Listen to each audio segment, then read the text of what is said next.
The room had no windows. That was the first thing she had memorized. Not the pain, not the cold that seeped through the stone floor and climbed her spine like something alive. Not the sound of boots scraping outside the door at irregular intervals, a rhythm designed to keep her mind from settling, to make her feel like the next moment would always be worse than this one. No windows. That meant she could not track the sun. That was intentional. Deprive a person of natural light long enough and something fundamental inside them begins to loosen. Time stops being real. Yesterday and an hour ago start to feel the same. The mind reaches for anchors and finds nothing. She had been taught this. She had sat in a classroom at a naval training facility and listened to an instructor with tired eyes explain exactly how this worked. How the human brain, stripped of circadian rhythm, stripped of the basic architecture of day and night, begins to turn on itself. How isolation is not merely uncomfortable, it is a weapon. Precise, patient, effective. She had taken notes. Now she sat in the dark and used what she knew. Her name was Sloan Harmon. She was 26 years old. She weighed 118 pounds, stood 5 feet 4 inches tall, and had been sitting in this stone room for 9 days. Her wrists were bound behind her with nylon cord. Her right eye had swollen mostly shut 2 days ago when the man she thought of only as Farhan had decided that patience was taking too long. 3 of her ribs on the left side were cracked. She could feel them when she breathed a sharp complaint her body made with every inhale, and she had learned to breathe shallowly to give her lungs just enough to keep her mind clear without giving her body a reason to scream. She had not spoken since they brought her here. Not one word, not her name, not her unit, not the patrol route, not the frequency, not the FOB designation, nothing. Farhan had asked her the same questions in different orders. He had asked them softly like a man who understood her and only wanted to help. He had asked them with his face close to hers, breath warm and steady, the way a person speaks when they have all the time in the world.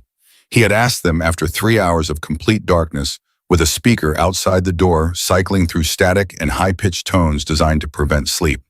She had not answered, and now on the 9th night she sat with her back straight despite the screaming in her ribs, and she listened.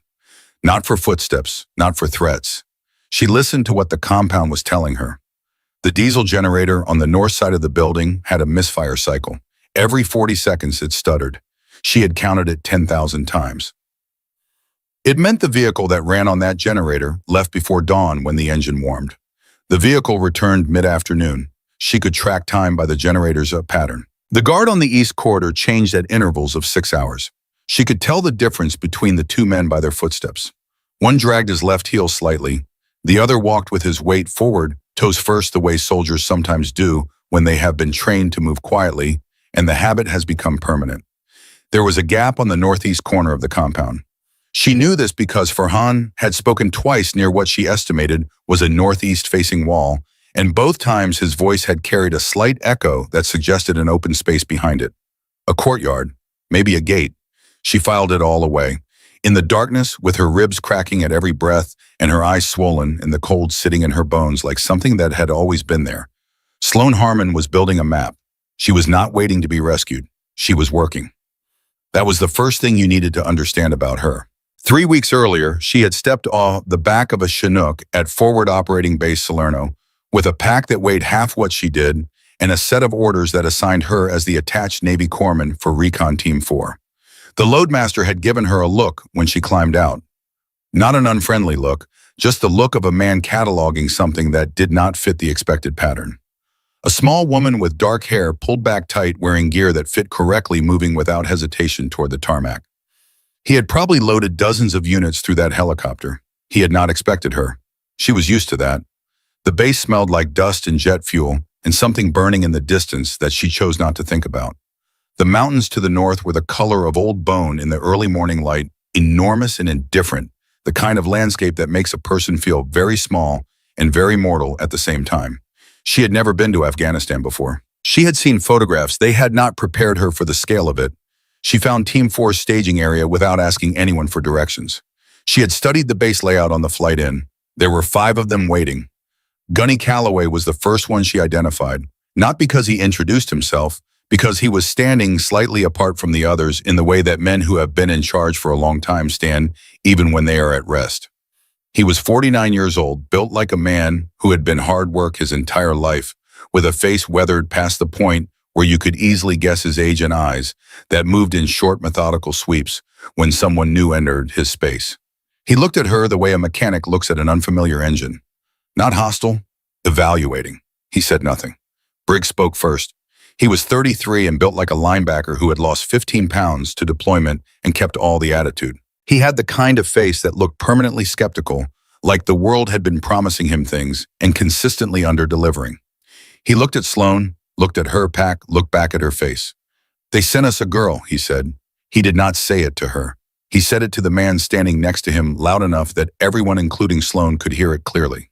It was a specific kind of statement, the kind a person makes when they want the subject to know exactly where they stand while preserving the distance of not having said it directly.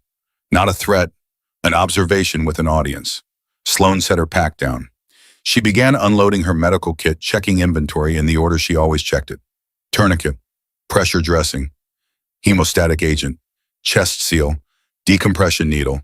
She had done this so many times that her hands moved without instruction, efficient and quiet, and she did not look up. Calloway watched her do this. "She's a medic," he said to Briggs. "You don't die, she doesn't have to work." It was not a defense of her. It was a statement of function. She understood the difference. She appreciated it precisely because it was not a defense.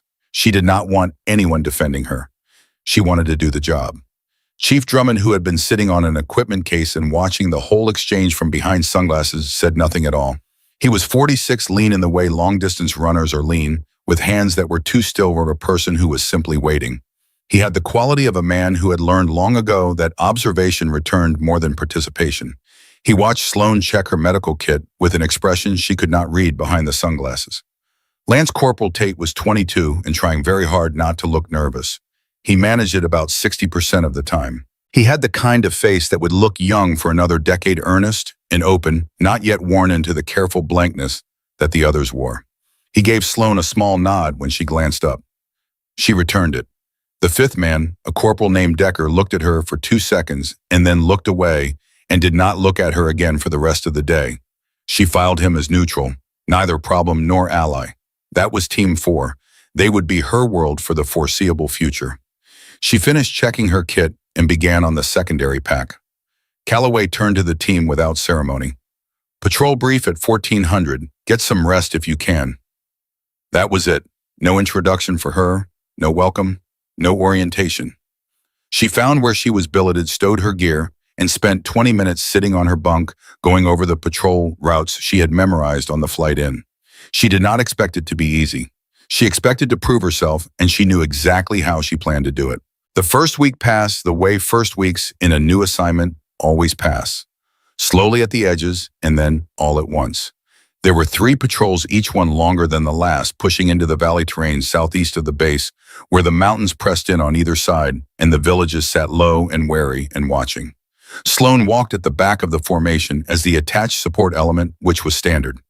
She carried her medical kit and her issued M4 carbine, and she moved quietly and watched everything. She watched the terrain the way her father had taught her to watch terrain. Not for threats specifically, for information. The way a landscape changes tells you things. A path that shows foot traffic but no livestock says something. A field that should be cultivated but is not says something else. A dog that barks in a compound and then goes silent before the team passes as though someone quieted. It says something important enough to remember. She noted all of it. Briggs made 2 more comments in the first week. One was to Calloway, quiet enough that he thought she could not hear it, about whether the brass had run out of real medics or if they were just trying to make some kind of point. The second was directly to her on the 3rd patrol when she stopped to adjust the weight distribution in her pack. "Problem, Doc." He used the title with a specific inflection. Not respect, not hostility, something in between, designed to remind her that her title was a function, not a rank, and that function, in his estimation, was limited. "No problem," she said. She kept walking. Chief Drummond, who had been walking 4 feet ahead of her, slowed his pace slightly so that they were walking parallel. He did not say anything. He did not look at her. He just adjusted his position so that if Briggs wanted to say something else, he would have to say it in Drummond's general direction as well. She filed that away too. It was on the morning of the 7th day that things began to change. Not dramatically. Not in the way that things change in stories with clean before and after. The way things actually change quietly and in stages that you only recognize later. They were staging for a patrol when Sloan noticed Tate. He was putting on his kit with the same focus he always brought to it, careful and methodical, but something in his coloring was off. A specific pallor that had nothing to do with the early morning cold. His movements were slightly slower than usual, the kind of slowness a person produces when they are compensating for something they do not want anyone else to see. He was blinking a fraction too often. She moved closer. "Hold on," she said. He looked at her. "I'm good." "I know," she said. "Hold on." She put the back of her hand on his forehead. Temperature elevated, but not dramatically. That was the deceptive part. She asked him to show her his hands. He did, confused. There was a small laceration on the web of his right thumb, a week old at most, already closed over. She looked at the skin around it. The tissue was hot and slightly raised. The redness extended in a pattern that was subtle enough to miss if you were not specifically looking for it. If you were not a 26-year-old Navy corpsman who had spent 6 months in a trauma unit learning what the early stages of systemic infection look like before they became impossible to ignore.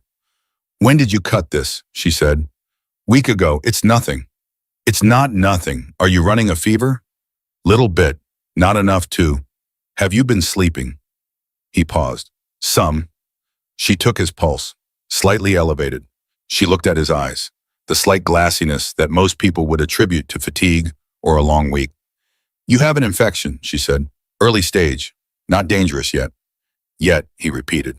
"If we leave today and you spend 8 hours in the field in this condition, your body is going to stop being able to compensate. By tonight, you are looking at a fever that will put you on the ground, and in the field that becomes a different problem." She paused. "I need to treat this now, 20 minutes. He looked at Calloway. Calloway looked at Sloan. She met his eyes and held them, not challenging him, simply informing him. "This is what I see. This is what I know. This is my assessment." Calloway was quiet for 4 seconds. Then he said, 20 minutes. Briggs made a sound, not a word, the kind of exhale that communicates everything without committing to language. Sloan set up her kit and treated Tate with an economy of motion that required no commentary. She knew what she was doing. She had done it, or something like it, hundreds of times. She cleaned the wound properly, administered the appropriate antibiotic protocol, gave him instructions for monitoring over the following hours, and packed up in 18 minutes. When it was done, Tate looked at her with something new in his expression. "How did you see that?" he said. "I was looking," she said. Calloway made no comment. He simply signaled the team forward, and the patrol began. But something had shifted. She could feel it the way you can feel a change in atmospheric pressure before a storm. Not visible, not stated, simply present. Drummond fell back to walk near her for a portion of the patrol. He still said nothing. He did not need to. Briggs was quiet in a way that was different from his usual quiet. For his quiet had been the quiet of a man who had made up his mind and saw no reason to announce it again. Now his quiet was the quiet of a man who was recalculating. They are different things, and she knew the difference. She said nothing about any of it. She watched the mountains and cataloged her information and kept walking. It was 2 days after that patrol, in the late afternoon, when the light over the Hindu Kush turned the color of a fire dying down, that the thing happened which Chief Drummond would think about for a long time afterward. The team was running equipment checks in the staging area. It was a routine exercise, the kind of discipline that keeps gear functional and hands familiar. Each man checking his own kit and then cross-checking with the man beside him. Clean, replace, organize. Someone had left a Remington M24 on a case near the staging table. Not Sloan's weapon, not her responsibility. It had been set there by Decker while he reorganized his pack, waiting to be moved back to the rifle rack. Sloan walked past the case carrying a box of medical supplies to the staging table. She needed both hands for the box. She set the box down, reached for the M24 to move it out of her way, and picked it up. It lasted 4 seconds. In those 4 seconds, something happened that had nothing to do with thought. Her left hand found the stock before her eyes registered its position. Her right hand's index finger, extended flat against the outside of the trigger guard, was already in the correct position before she had consciously decided how to hold the weapon. Her head began to drop into a natural cheek weld muscle, finding the angle it knew. She caught herself. She set the rifle down carefully, moved it to the side, picked up the box, and continued to the staging table. Drummond had been 12 feet away. He had seen all 4 seconds of it. He was doing something with his own kit that required most of his attention, but he was Drummond, which meant that a portion of his attention was always doing what Drummond's attention always did, mapping the room, cataloging. He had been in or around special operations long enough to know what trained muscle memory looks like. The way a person who has fired tens of thousands of rounds picks up a rifle is different from the way a person who has handled one occasionally picks up a rifle. It is not a dramatic difference. It does not announce itself. It is a matter of economy and precision of a body that has found the optimal positions through pure repetition until those positions are no longer choices. What he had just watched Sloan Harmon do with that M24 was not the action of a Navy corpsman who had gone through standard weapons qualification. He said nothing. He went back to his kit, but he thought about it for a long time. She would think later in the stone room about what she had allowed herself in those 4 seconds, whether it was carelessness, whether some part of her had wanted someone to see. She did not have a clean answer. She knew that she had carried something for a long time the way a person carries a weight so familiar they stop noticing it until the moment someone else looks at it and makes it real again. She had been 9 years old the first time her father put a rifle in her hands. They had been on a ridge above a valley in rural Colorado, just the two of them in the kind of morning quiet that belongs specifically to high altitude and early autumn when the air has that particular clarity that makes distances deceptive and everything feels close and possible. Her father was a big man in the way that some Marines are big, not built for show, built for function. He had hands that seemed designed specifically for handling difficult things, and a face that had been weathered by too many deployments in too many hard climates into something that looked less like age and more like an element of the landscape itself. He talked when he needed to and not before. He had a way of being quiet that was not distance. It was attention. He was always attending to something. The wind direction, the angle of the light, the way a branch moved or did not move on a hillside 200 yards out. He had been a scout sniper for 22 years. He had served in Desert Storm, had been in places he could not talk about in the years that followed, and had done multiple tours in Afghanistan after 2001 with the kind of quiet consistency that does not make headlines, but keeps certain things from getting worse than they would otherwise be. He was Gunnery Sergeant Dale Harmon, and the Marine Corps had been in some fundamental way the language in which he understood himself. But on that ridge in Colorado, he was just her father. He showed her how to hold the rifle before he told her what it was for, how the stock goes into the pocket of the shoulder, how the cheek comes down to meet the stock, not the stock up to meet the cheek, how the non-firing hand supports but does not grip. He talked about these things the way he talked about most things, quietly and with precision, like he was reading from a manual that only he could see. Breathing, he said. She nodded. Show me. She breathed. 4 in, he said. Hold 7, out 8. She did it. Feel your heart. She nodded. There's a pause between beats. That's when you squeeze, not pull, never pull, squeeze, in that pause. How long is the pause? He was quiet for a moment. Depends on your heart rate. Your job is to make your heart rate something you can predict. She looked at him. How? We'll get there. They had gotten there. Over the 2 years that followed on that ridge and others like it, he had given her all of it. Wind reading, elevation adjustment, the way heat shimmer affects a shot over distance, the Coriolis effect, which she had thought was a joke the first time he mentioned it until he proved it was not. How to call a miss before the round arrives because the math was off and you already knew it. How to be wrong cleanly and correct without frustration.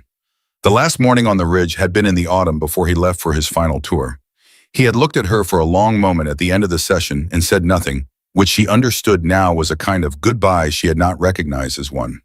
And then on a morning in August of 2009, in the Kunar province of Afghanistan, a province that looked in the photographs she later found not entirely unlike the Colorado landscape where he had taught her Gunnery Sergeant Dale Harmon, did not come home. She was 11 years old. She did not fully understand it for another year. Not the fact of it. The fact was simple and blunt and arrived like something physical, a blow that does not hurt immediately because the body is still trying to understand what happened. No. She did not fully understand what it meant for her life. The permanent absence of the specific person who had made the world legible to her. The person who had known how to translate silence into information and distance into something manageable and patience into a kind of strength. She had made a promise to her mother. She had not articulated it as a promise at the time. She had articulated it as a decision in the way that children articulate decisions when they are trying to construct order from grief. She would not touch a rifle again. The thing her father had given her, and the thing that had in some chain of causation too long and complicated for an 11-year-old to follow, taken him from her. She would put it away. She put it away. She put it away and she kept it away for 15 years while she finished school and went to nursing clinicals and signed her enlistment papers and went through corpsman training and proved herself in a trauma unit where the work was concrete and the results were immediate and the thing you were doing was never ambiguous. You were either helping someone live or you were not. That was the job. She was exceptional at it. She had not picked up a rifle in 15 years. Until 4 seconds in a staging area revealed that the body does not forget what it has been taught with enough repetition regardless of what the mind has decided about it. Drummond had seen it. She told herself it did not matter. She was not entirely sure that was true. The patrol that changed everything launched at 0300 on a morning that was cold enough to make the breath visible and dark enough that the mountains were only a deeper darkness against the sky. The objective was straightforward as objectives go. A route reconnaissance through a section of Kunar Valley that had seen increased foot traffic in the previous week. Not a raid, not a direct action mission. Eyes on terrain intelligence collection, a specific set of grid coordinates to verify. They expected to be back by noon. Calloway gave the brief with the economy of a man who had given hundreds of briefings and knew that the most dangerous thing you could put in an operation order was unnecessary words. Routes, contingencies, comm plan, rally points, abort criteria. He went through it methodically without theater, and the team absorbed it in the way that trained people absorb information, not passively but actively filing each element against the operational picture in their heads. Sloan listened and mapped it against what she already knew. They moved out in good order. The terrain in that part of Kunar is relentlessly vertical, a geography that punishes the unprepared and merely inconveniences the experienced. Steep-sided valleys with rock walls that shade the floor until well past sunrise dry creek beds that become channels during rain, and obstacles at any time terraced hillsides built by generations of farmers who had made their peace with the mountain on the mountain's terms. She walked in her position and breathed the cold air and watched. For the first 3 hours there was nothing, the kind of nothing that is itself a form of information. No movement where movement was expected. No digs. One village they passed at a distance showed no lights in the windows at an hour when lights were normal. She filed it. Calloway had seen it too. She watched his head orientation shift fractionally as they passed the village. He was cataloging it the same way she was. Tate was walking well this morning. Whatever the infection had been reaching for the treatment had turned it back. He had more color than he had in days, and his movement had the quality of a body that felt like its own again. The ambush came from 3 directions simultaneously. That was the thing that made it not an accident and not an opportunistic attack. 3 directions simultaneously requires coordination. It requires communication and timing. It requires that someone know where a patrol will be at approximately what time and that they have assets positioned accordingly. The first shots came from the ridge to the north high ground, less than 300 meters, and they were aimed. Not the suppressive fire of fighters who want to pin a position. Aimed fire, which means someone on that ridge had a specific target or targets in mind. The second element opened up from the east, simultaneously automatic weapons from behind the low stone walls of an abandoned agricultural terrace. The third element, smaller, was to the south. The geometry of it was not accidental. Calloway's voice came over the radio, immediately controlled and immediate, already solving the problem. He called the contact, identified the positions, assigned the team to fighting positions. There was no panic in his voice. There was the focused machinery of a man who had been in bad places before and had learned to think faster under pressure rather than slower. The team went to ground and to cover with the speed of people whose training has become instinct. Sloan went to ground and assessed the situation in the same motion. She was at the rear of the formation when the contact started. The nearest cover was a boulder 6 feet to her right. She reached it and oriented herself to the threat environment. Calloway and Drummond were 20 meters to the north. Briggs was to the east, engaged. Decker was somewhere she could not immediately see. She could see Tate. He was 12 meters from her position behind a low rock formation, and he had been hit. Not a clean miss. He was still moving, still in the fight, still oriented toward the threat, but he was moving differently than he had been moving 2 minutes ago. The kind of moving that means something has changed in the machinery. She did not debate it. She moved. 12 meters under fire, staying low, using the terrain the way she had been taught to use terrain before the Marine Corps had given her a more formal vocabulary for it. Move between the pockets of cover. Do not silhouette against the skyline. Use the slope. She reached Tate. He had been hit in the left shoulder. Not the worst place to be hit, and not the best. The round had entered from a high angle consistent with fire from the northern ridge and exited in a way that told her immediately what the vascular situation was and what it was not. He was losing blood at a rate that was manageable for the next 5 minutes, and not after that. "I've got you," she said. He was still firing over the rock with his right arm, which told her something about the kind of young man he was. "I'm fine," he said. "You're not fine," she said. "Keep firing." She worked while he fired, pressure dressing. The specific technique for a shoulder wound that is losing blood but has not compromised the subclavian. Her hands moved without discussion, doing what they knew how to do, and she used her body to shield her work from the incoming rounds that were impacting the rocks around them with a regularity she had decided to treat as background noise, because the alternative was to stop working, and stopping was not acceptable. "Can you move?" she said. "Yeah. We need to move north. I'll tell Calloway." She keyed her mighty and gave Calloway the assessment. His response came back in 4 words. He had already identified the exfil route. The team was consolidating. "Go," she said to Tate. He went. She went. She did not know in that moment that the southern element of the ambush had swung wide, that it had been positioned not to engage the team directly, but to cut off the rear of the formation once the team began moving. She did not know this because she had been focused on Tate, which was the correct thing to be focused on, and because the geometry of the ambush had been designed specifically to create exactly this situation. She got Tate moving north. She turned south. 3 men, less than 50 meters, moving toward her position with the purposeful pace of men who are not hunting randomly. They are hunting specifically. She understood in that moment with a clarity that felt almost calm that they had not come for the team in general. They had come for the medic. Take out the medic, and what you leave behind is a combat team without medical support in a hostile environment, which changes every subsequent casualty from a recoverable situation to a terminal one. A medic is a force multiplier.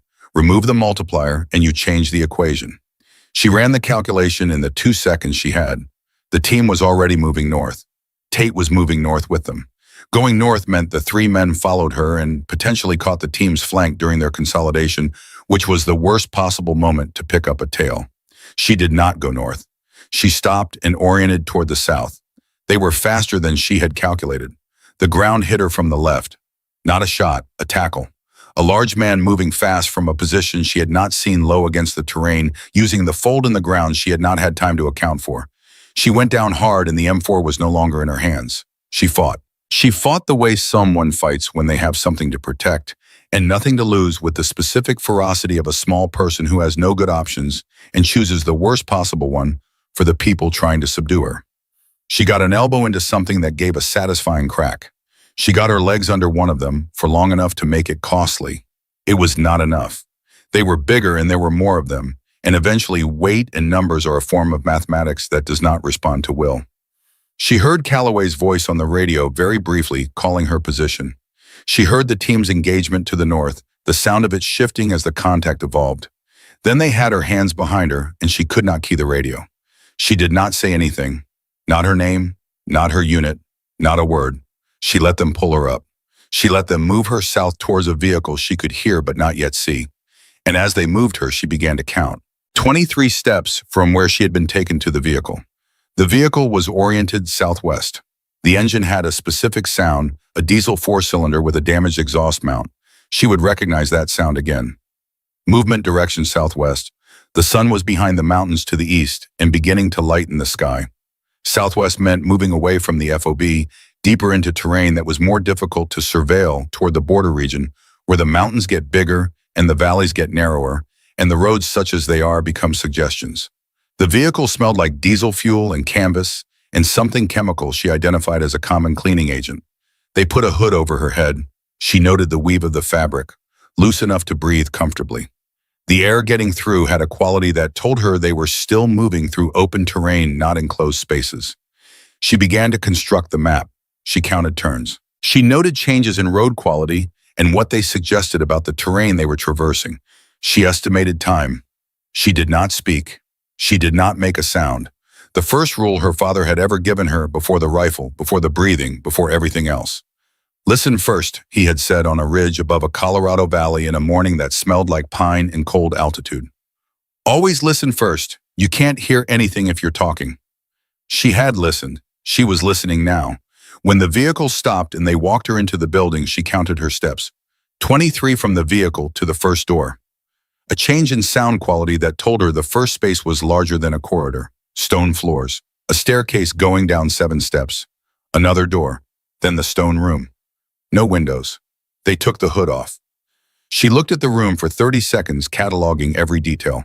Then she settled her back against the wall and began to construct the map in her head. She was 26 years old. Her name was Sloan Harmon.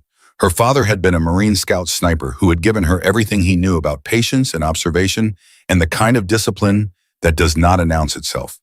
She intended to use every day she had. The compound breathed. That was how she had come to think of it by the 9th day. Not a building, not a prison, a living thing with a rhythm she had learned the way you learn the breathing of someone sleeping next to you, without trying, by proximity and attention and the slow accumulation of pattern. The generator on the north wall stuttered every 40 seconds.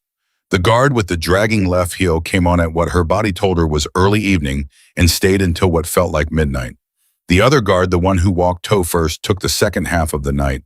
There was a third man she had identified only by the sound of his cough, a deep rattling in the left lung that suggested chronic infection or old damage, who appeared irregularly at the east wall and spoke to no one. The vehicle left before dawn. She had confirmed this 11 times. On the 9th morning, it had not left. She registered this the way she registered everything, without expression, without rushing to conclusion.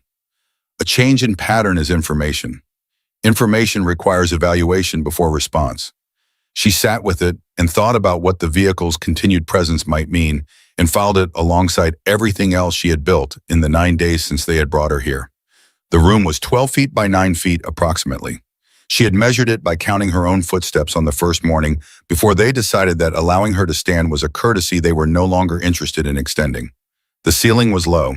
The walls were irregular stone mortared, but not finished, the kind of construction built quickly by people who needed function and not form.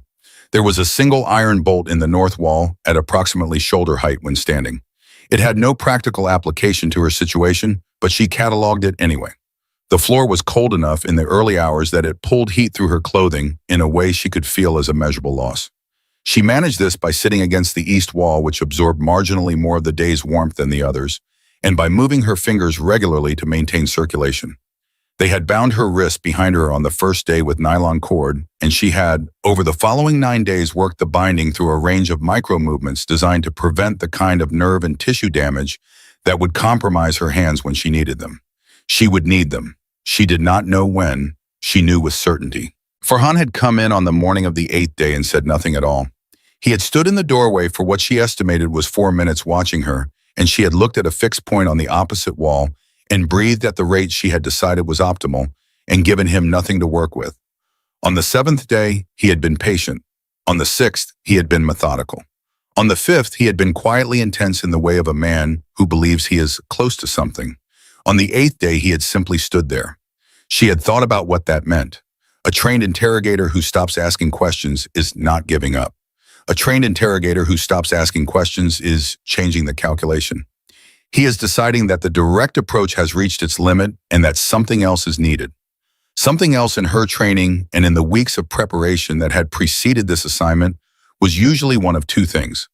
The first was escalation, a change in the nature of the pressure being applied, an introduction of new variables. There had been a second man on the 6th day heard through the wall, an American voice, flat vowels, mid-Atlantic quality, speaking to Farhan in English with the fluency of a native. His words had been brief but specific. The timeline was 8 days, and someone needed to act before it closed. The second option was waiting. Let the isolation do its work. Let the absence of sound and light and time erode the architecture of resistance from the inside. She was not those people. She was the daughter of Dale Harmon, and he had spent 2 years teaching her that patience is not a passive thing. Patience is the decision to remain at your post regardless of the conditions, internal or external, and to continue doing the work. She was doing the work. She had been doing the work since the first hour. On the 7th day, when the afternoon light had pushed through a gap in the doorframe and given her a brief window of illumination, she had been looking at the floor near the chair and noticed something, a piece of metal, thin and flat, perhaps 2 centimeters long, fallen from somewhere, a fastener of some kind. She had worked it to her fingers over the following hour using the contact between the floor and the backs of her bound hands, a process that required patience she had and time she had more of than she wanted. She had kept it cupped in the fingers of her right hand since then. It was not a key. It was not a weapon. It was a tool. The chair they put her in during interrogation had a wooden back. The wood was old and rough-grained. She had been sitting in that chair for 9 days.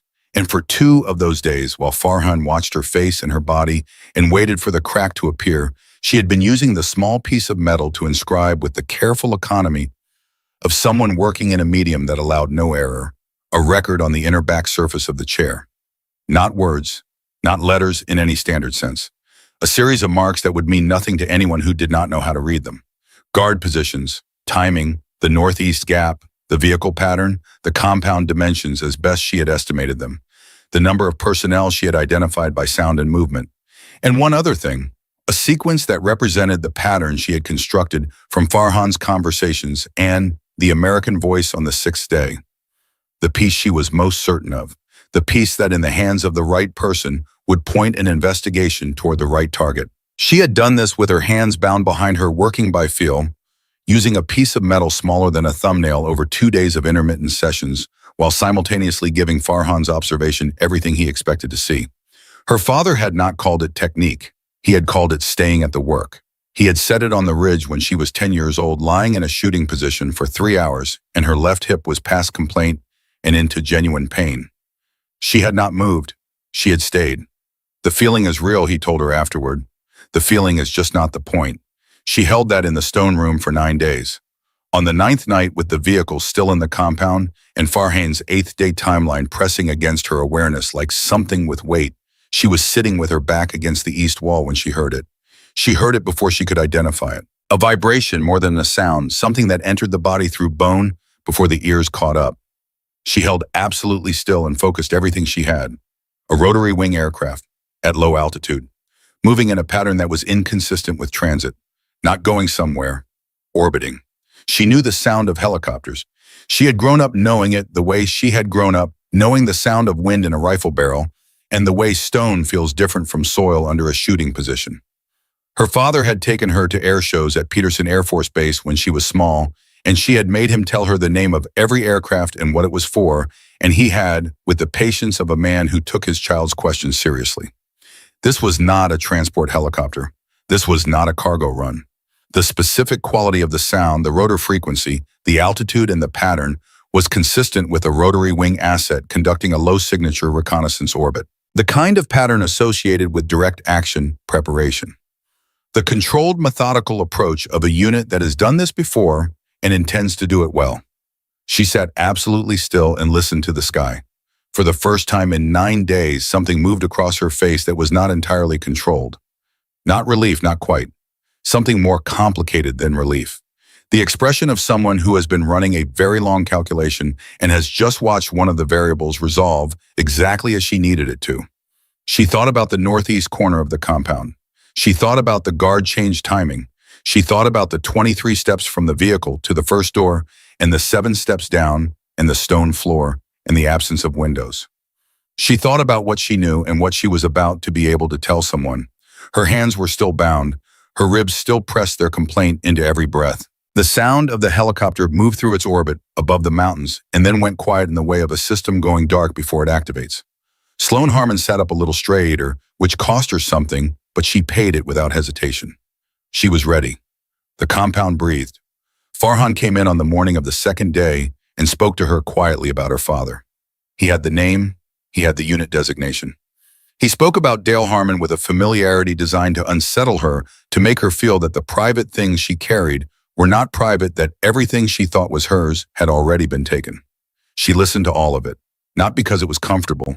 The mention of her father's name in this place from this person sent something through her chest that was physical in its intensity.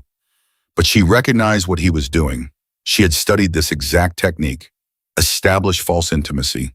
Create the sense that secrets have already been lost. Lower the perceived cost of disclosure. She recognized it. She did not respond to it, but she listened because he was telling her something important without knowing he was telling her something important. He had access to classified information. That information had come from somewhere. The most likely somewhere was not an enemy intelligence service with independent collection capabilities. The most likely somewhere was closer, an insider. Someone with access to personnel files and operational records and the kind of background information that does not appear in open sources. She filed it. On the fourth day, he switched to sleep deprivation. She had been through a version of this in SERE training. The training version is managed. There is a limit. The instructors know where the line is and they stay behind it. Here, there was no instructor, no limit, no managed environment. She used the techniques she had been taught and some she had developed herself. Microsleep where possible. Controlled breathing to manage stress hormone levels. Dissociation, which sounds simple and is not, which is the discipline of separating the part of your mind that is suffering from the part of your mind that is working and keeping the working part operational. Her father had not called it dissociation. He had called it staying at the work. He had demonstrated it by example lying still on a ridge through 3 hours of cold that made her own bones ache. His breathing unchanged. His focus undivided, his body simply a platform for the work he was doing with his eyes and his mind. On the 6th day, Farhan came in with someone she had not seen before. He did not introduce this person. He positioned them near the door and spoke to Sloane as though the other person was not there, which was itself a form of pressure, a reminder that her situation could always expand to include new variables. She listened to the way the two men breathed when they spoke to each other briefly. Farhan's breathing was controlled in the way of a trained professional. The other man's breathing was elevated, not frightened, elevated in the way of a person who is invested in an outcome. The second man spoke only once, in English, American English, flat vowels, a specific regional quality she placed in the Mid-Atlantic corridor. He did not address her. He said it to Farhan in the brief overlap between when she was returned to the room and when the door closed. We need the patrol routes. The new rotation starts in 8 days. Farhan said something she did not fully catch. The second man said, then we need to use the alternative. The door closed. She sat in the dark and held what she had just heard. The new rotation starts in 8 days. Someone knew the patrol rotation schedule. That schedule was classified at a level that meant only a small number of people within the FOB structure could access it. Someone within that structure was feeding it out. She was not only collecting information about the compound, she was collecting information about a breach inside her own house. She sat with that for a long time. On the 8th day, she began to hear the generators misfire clearly enough to time it with reasonable confidence. The vehicle left before what her body's rhythm told her was pre-dawn. It returned in what felt like mid-afternoon. She had mapped the guard changes with enough confidence to place the northeast gap at roughly 30 minutes during the early evening watch change. She had from the floor of a stone room with her hands bound and 3 cracked ribs and one eye mostly closed, built a working tactical picture of the compound she was being held in. She thought about what her father would have said. She thought he would have said, the gift is not the rifle. The gift is what you become through the discipline of learning to use it. She had not understood that when he said it. She was beginning to understand it now. On the 9th night, she heard the helicopter, and she was ready. They came at 2:17 in the morning. She knew the time only approximately by the quality of the cold and the position of the guard rotation and the count she had been running in her head since the helicopter's last orbit went quiet. She was awake. She had been awake in a specific way for the last 2 hours, the way a person is awake when they are waiting for a specific thing rather than simply enduring the absence of other things. Her attention was outward rather than inward. She heard the northeast corner first, not a sound. The absence of a sound that had been present. The guard with the dragging left heel had a specific relationship with the northeast corner that she had mapped. When he passed it, there was a brief sequence, the drag a pause where his footfall changed quality as he turned, then the drag resuming on the new heading. She had heard this transition 40 or 50 times. At 2:17 in the morning, the transition did not complete. The drag stopped. The pause extended, and then there was no footfall at all. She did not move. She kept her breathing steady and her body positioned exactly as it had been, and she listened. The door at the top of the staircase. She heard it because she knew it was there, and she knew what it sounded like when it moved. A minimal sound. The kind of sound a door makes when it is opened by someone who knows how to open doors quietly. She counted the steps. 1, 2, 3, 4, 5, 6, 7. The staircase, then the second door. It opened and the silhouette that filled it was large and wore equipment and moved with the controlled economical flow of a person who has done this many times in many dark rooms. There was something in the way it stopped when the light from the helmet-mounted device found her that was not tactical. It was human. The small hesitation of a person who has been prepared for one thing and found another. She knew what she looked like. She sat straight anyway. A second figure entered behind the first and moved to the wall to the left with professional precision, establishing a position that covered the doorway. The first figure moved toward her, and she could see now that it was a man, large, moving with the medic's specific attentiveness to the person in the chair, scanning her in the way trained medical personnel scan, looking for the immediate threats before anything else. He crouched in front of her. His voice was quiet and controlled and carried the particular timbre of someone who has learned to keep their voice steady in situations where steadiness is not the natural response. "Ma'am, we're here to get you out. Can you talk to me?" She had not spoken in 9 days. Her throat was dry in a way that had become its own condition. Her voice, when it came, was rough and reduced like something that had been left out too long, but it was level. "4 guards," she said. "One is down at the northeast corner. That's your entry point, and you already know it. 2 more on the upper level east and west corridors." Irregular east wall chronic cough. "He may not be a factor tonight. He hasn't been consistent." The man in front of her was quiet for exactly 1 second. "The northeast corner," he said. "That's how we came in." "I know," she said. "The gap runs approximately 30 minutes on the evening watch change. You timed it correctly." He looked at her in the way people look at things that have not matched their expectation. "Who are you?" he said. "Sloan Harmon, Navy Corpsman, Recon Team 4 FOB Salerno." She paused. "And there is something you need to know before we leave this building. The patrol ambush that put me here was not random. Someone inside Salerno provided the coordinates. The same person has access to the rotation schedule and the timeline on the new patrol assignments. I have information about who it is. We need to move it carefully." He was quiet. "How long have you been here?" 9 days. The way he said it back was not a question. It was the sound of a person absorbing something and filing it into a specific category of things they will think about later. His name was Chambers. He said it while he worked the nylon cord from her wrist with a tool he had ready. She took the sensation of her hands coming free the way she had been preparing to take it, with the knowledge that it would hurt and the decision that the hurt was not the point. She flexed her fingers, slowly beginning the inventory of what her hands were capable of.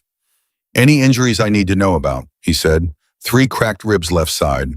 Vision in the right eye is compromised approximately 60%. "I've been managing both. I can move." He looked at her in the way that medics look at patients who are telling them they are fine when the visual evidence says something more complicated. She recognized it because she had given that look herself. "We move on your word," she said. "I'm ready." Something shifted in his face. Not dramatically. A small thing, the adjustment a person makes when they have revised their assessment. "Move," he said. She stood, her legs held. She had been standing twice daily against the wall when the guard pattern allowed precisely so that they would hold when she needed them to. She walked to the door. In the doorway, she stopped. The chair was behind her. She turned to the second figure, the one by the door. Petty Officer Novak, 30 years old, who had moved with the confident economy of someone whose hands have been in enough field medical situations that they know what to do before the mind issues the instruction. "The chair," she said. "The wooden one. The back surface. Someone needs to collect it." He looked at her. "It's not furniture," she said. He nodded once and spoke into his radio. She walked out of the room. The staircase was 7 steps and she counted them on the way up out of habit, and because counting was still even now a form of control. The upper level was a narrow stone corridor with 2 of the team positioned at either end. One of them glanced at her as she passed. Nothing in the glance was readable, which was itself a form of professionalism she recognized. The northeast corner of the compound was open sky. She walked through it, and the cold hit her like something physical. And for a moment, standing in the open air, for the first time in 9 days, she allowed herself 2 full seconds that were not tactical. The stars above the Hindu Kush at 2 in the morning are a specific thing. They are too many and too clear, and they have the quality of something that has always been there and will always be there, regardless of what happens in the valleys below. 2 seconds. She filed it and kept moving. The aircraft was a modified Black Hawk sitting in a depression beyond the compound's eastern wall, where the terrain dropped into a fold that put it below the sightline from the road. The crew were already at operational tempo. The rotors were turning at the careful low-speed rate of a crew ready to increase to takeoff power on a moment's notice. Chambers guided her toward the aircraft with a hand that touched her elbow, without gripping it, the gesture of someone offering support without assuming it is needed. She noted this. It was the kind of thing you only do if you have been around people in difficult situations long enough to know the difference between helping and condescending. She climbed in. Chambers settled across from her as the aircraft lifted. In the noise of the rotors and the cold air moving through the open doors, he had the look of a man doing two things simultaneously, managing the operational reality of the exfil and managing something more internal that he was keeping to himself. She had seen that expression before, on the faces of people who are holding something they have decided is not yet the right moment to say. She let it be and began assessing her own condition with the methodical inventory she applied to everything. The ribs were the primary concern. The compromised vision would resolve with time, the swelling already reducing. Dehydration was manageable. Her hands were working, circulation returning steadily. She was functional. She was going to be functional. She was still running this inventory when Novak made a sound that she recognized immediately. Not a word, not a radio call, the specific involuntary sound of a medical professional who has identified something they were not prepared for. Chambers was moving before she had fully processed it. She was moving too. Novak had taken a round in the left thigh, entered from below and to the left, consistent with ground fire from a position below the aircraft's flight path. High on the inner thigh, the trajectory told her everything she needed to know about the vascular situation and how much time they had. Chambers had the tourniquet out. He got it positioned and began applying tension, and he was already talking to Novak in the calm and constant voice that is part of the technique, keeping the patient's consciousness engaged, giving his mind something to focus on that is not the feeling in his leg. She was 3 seconds into positioning on Novak's opposite side when she identified the secondary wound. Left thoracic region, 7th intercostal space entry, and exit confirmed. Tension pneumothorax was building.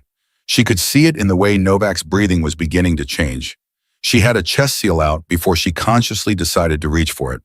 Left lung, she said. Entry at the 7th intercostal. I have exit confirmed. Seal going on now.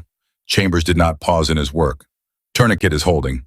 She applied the seal with the speed and precision that comes from having done this, or something like it, enough times that the hands know the answer before the mind has finished asking the question. She checked the placement, confirmed the flutter valve was functioning, monitored Novak's respiration for the next 30 seconds. It was improving. She held position and watched. Chambers looked at her across Novak's body. She was not looking at him. She was looking at Novak. But she was aware of the look the way you are aware of things in your peripheral field, present and noted and filed. Novak was conscious, breathing, stable in the specific fragile sense that means not getting worse at this exact moment. The aircraft banked south and the mountains fell away behind it, and the sky ahead held the first suggestion of something that was not quite dawn, but was the world preparing for one. She sat back and let Chambers do the continued monitoring. She closed her eyes. She did not sleep. She thought about the chair and the marks on its inner surface and what they would tell the right people when the right people found them. She thought about the American voice on the 6th day. She thought about 8 days in a rotation schedule and the specific weight of information that someone inside Salerno had been selling. She was going to have to move fast once they landed. She was going to be ready to do that too. FOB Salerno looked different to her. Not physically. The base was the same arrangement of structures and walls and equipment that it had been 3 weeks ago when she had stepped off the Chinook.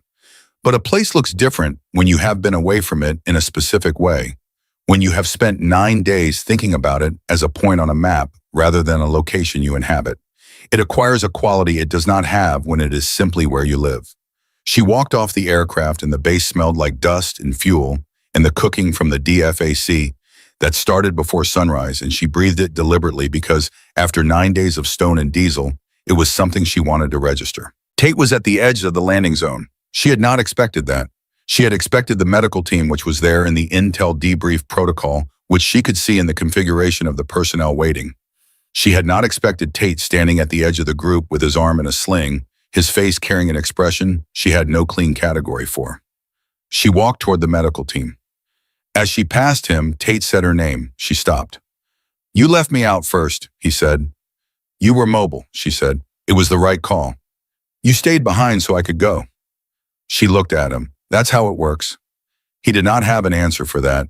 He looked at her arm sling and her swollen eye and the way she was standing, and something moved across his young face that was not anything she needed to address right now. "I'm glad you're back," he said. "Me too," she said. She kept walking. The medical assessment was efficient. The doctor on duty was competent and moved through the protocol without unnecessary commentary, which she appreciated. Cracked ribs confirmed 3 left side. Vision already improving. Dehydration moderate. She was cleared for rest and debrief with a follow-up assessment in 24 hours. Calloway found her during the assessment.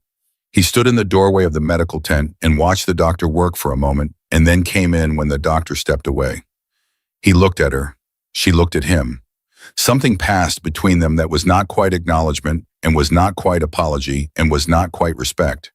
It was some compound of all three that did not have a clean name, but that both of them understood completely. "The chair," she said. "Did they get it?" "On its way to the intel shop," he said. "Chambers called it in from the aircraft.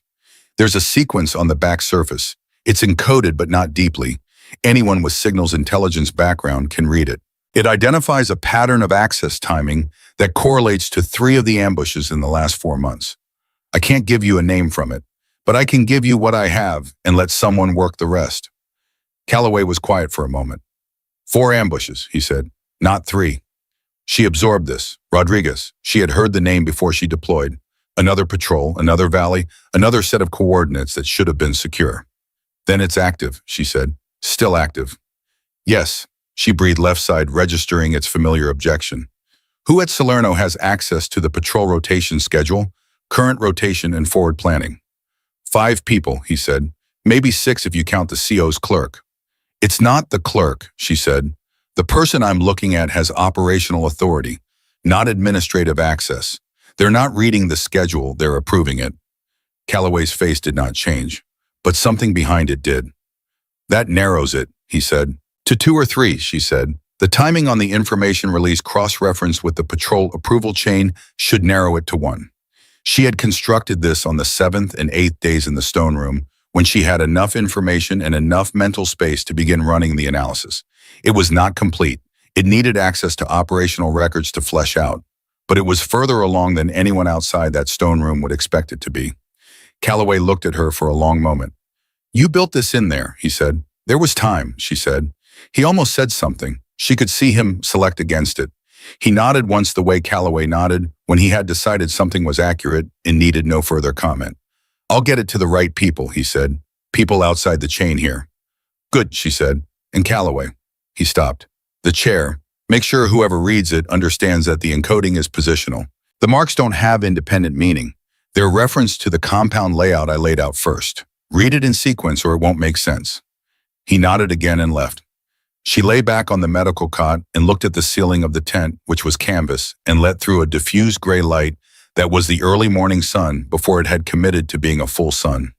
She thought about Novak. She thought about whether she had gotten the chest seal positioned correctly given the movement of the aircraft and the angle she had been working from. She reviewed it. She believed she had. She would check on him in the morning. She thought about Chambers. He had not said anything further after the aircraft landed. He had been in the cluster of activity around Novak as the medical team took over, and she had been directed toward her own assessment. In the organized activity of a base responding to a returned personnel asset and a wounded operator, simultaneously they had not spoken again. But he had looked at her once across the landing zone in the moment before the medical team blocked her sightline. The look had contained something specific, something she would have to turn over in her mind when she had the space to do it properly. She was still thinking when the exhaustion found the gap in her attention and took her. For the first time in 9 days, she was gone before she could finish the thought. The debrief happened at 1100. They brought her to a secure room on the administrative side of the base that had the sparse utilitarian quality of a space used for things that required documentation. A rectangular table, 4 chairs, a recording device, a civilian in civilian clothing who had the particular bearing of someone who works for an organization that does not put its name on buildings. Calloway was there. Drummond was there. The civilian. She sat down and talked for 2 hours and 40 minutes.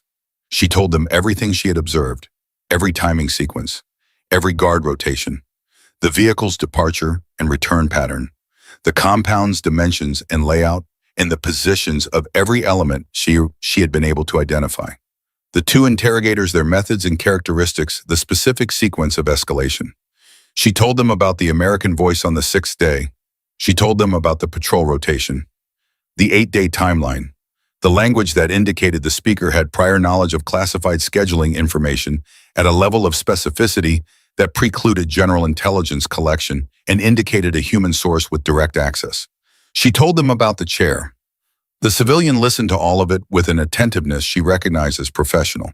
He asked 3 questions over the course of the entire session. Each was precise and went directly to the gap in what she had said, which told her he had been following it carefully enough to identify the gaps. She answered all 3. When it was done, he sat back. The information you collected in 9 days of captivity, he said, under interrogative pressure and physical stress, while bound and with limited light and no communication matches, and in several respects exceeds what a full intelligence collection effort produced externally during the same period. She said nothing. The chair, he said, the marks on the chair, the compound layout encoded in positional sequence. Where did you learn to do that? She thought about the right answer. I adapted something I knew, she said, from your training, from what my father taught me, she said. He taught me that information is the only thing worth more than a life, that if you can get it out, you get it out any way you can. The civilian was quiet. Calloway was looking at the table. Drummond, who had said nothing for 2 hours and 40 minutes, looked at her from across the table with an expression she could read more clearly now than she could 3 weeks ago. He had seen her pick up the M24. He had said nothing about it. He had positioned himself between her and Briggs's commentary in the first week. He had been watching her since before she knew she was being watched. She made a note of it. Outside the secure room, the base was moving through its midday rhythm. On the medical side, Novak was in post-operative recovery. The chest wound addressed the femoral injury managed. She would check on him after this. And somewhere in the base, in the normal operations of a forward operating base, conducting its business, a person with access to classified patrol routing schedules was going about their day. The debrief ended. She walked out into the midday sun of Phoebe Salerno. She passed Drummond on the way to the medical tent. He fell into step beside her. He did not say anything for 30 meters, which was very like him. Then he said, "You saw the northeast corner from inside the room." "I estimated it," she said, "from the echo pattern in Farhan's voice near that wall." He was quiet for another few meters. "Your father was a scout sniper," he said. It was not a question. "Yes," she said. "He teach you to listen."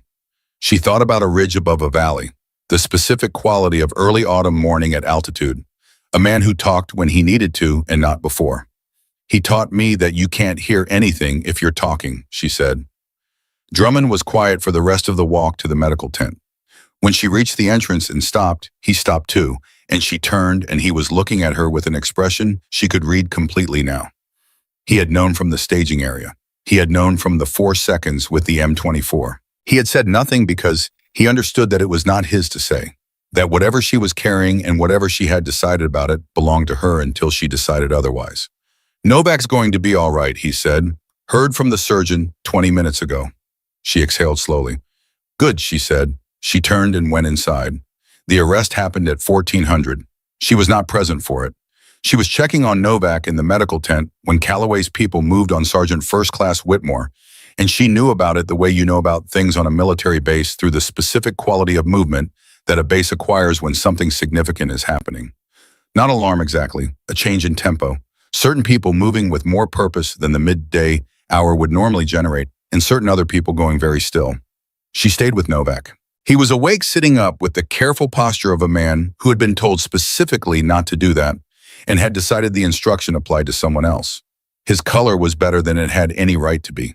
The surgeon had told her when she asked that the chest seal had been placed correctly, precisely correctly, in conditions that the surgeon described with the understated specificity of a person who knows what field medicine done right looks like and what it looks like when it is not. She had said nothing to that. Novak looked at her when she came in. "Harmon," he said, "how's the breathing? Manageable?" He paused. "I remember your hands." "Don't read too much into it," she said. "Triage is triage." He looked at her for a moment. The femoral and the chest at the same time in the back of a moving aircraft 9 days after they let you out of a hole. "That's not triage. That's something else." "It's training," she said, "and it worked. That's what matters." He accepted this in the way that people accept things from someone who is clearly not going to give them more. He leaned back. "Chambers is looking for you," he said. She filed it. "Rest," she said. Don't sit up. She walked out of the medical tent and into the afternoon, which had turned into the kind of afternoon that Afghanistan sometimes produces without warning, clear and cold, and carrying a wind off the northern mountains that had substance to it, a weight you could feel against your face. She was thinking about Whitmore. She had not met him. She had built his shape from fragments, from the patterns she had inscribed on the back of the chair, from what Calloway had told her, from the sequential logic of who had access to what and when. She knew the outline of him, the function he had served, the specific quality of betrayal that involves selling the location of people who trust the integrity of the system you are operating inside.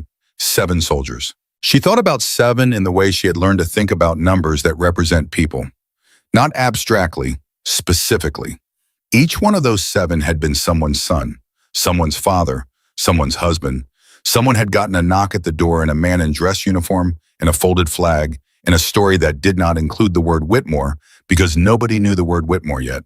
She was thinking about this when the first shot came. It came from distance, not the irregular crack of small arms fire from a perimeter engagement. The single specific report of a precision weapon, high caliber, fired from a position far enough away that the sound of the impact arrived before the sound of the shot, which told her the range was significant and the shooter was skilled. The impact was on the east wall of the Tactical Operations Center. She was already moving, not away from it, toward it, which was not calculation. It was the reflex of someone whose training had oriented them toward the center of the problem rather than away from its edges. The second shot came 8 seconds after the first. It hit the gravel between 2 buildings on the base's central corridor, which told her something about the shooter's objective. Not a kill shot, a suppression geometry. The angle of the impacts, first the TOC wall and then the central corridor, described a field of fire that covered the primary movement routes between the base's eastern and western halves. Someone was cutting the base in half. She processed this in the time it took her to reach cover behind the supply building to her left. The sniper was to the east, elevated. Distance was difficult to calculate from the sound signature alone, given the mountain terrain, which does complicated things to acoustics, but the time between impact and report suggested somewhere between 800 and 1,000 meters. She pressed against the supply building and thought about what she knew. Calloway's people had moved on Whitmore at 1400. The shooting that was currently reorganizing the base's activity made a specific kind of sense as a response to an imminent arrest and no other kind of sense. Whitmore had called something, or someone had called it for him. Her radio crackled.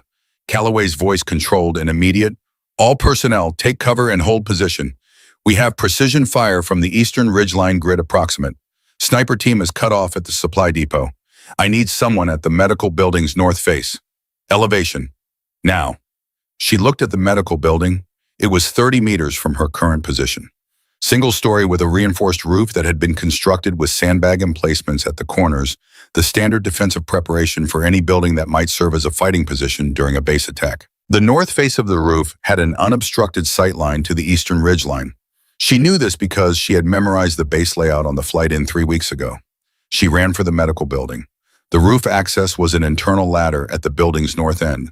She took it in 4 movements and came through the hatch into the cold wind and the suddenly enormous sky and the specific clarity that high ground gives you, the way it resolves the geometry of a situation into something you can read. She read it. The eastern ridgeline was a rock formation approximately 900 meters from her position, rising at a 5-degree angle from the valley floor in a series of natural terraces that provided excellent concealment for a shooter using the terrain correctly.